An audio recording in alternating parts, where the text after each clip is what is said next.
Welcome back to this video. In today's video, I will show you on how to save Facebook picture to your phone gallery. So let's see.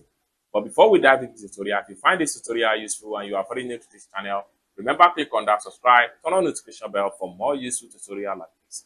So with that being said, let's get started. Very first thing you need to do is to open up your Messenger app right here. So I'm going to simply click on it.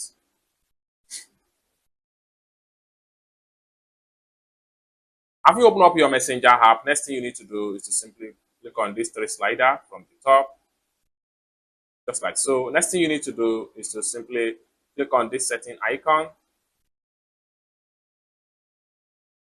Next thing you need to do is to simply scroll down, and then what you need to do here is to navigate to Photos and Media. Take you right here. Next thing you need to do is to simply turn on this particular button.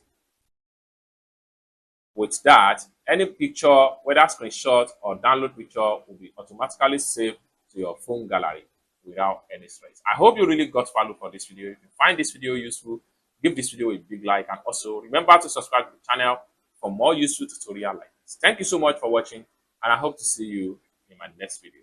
Bye for now.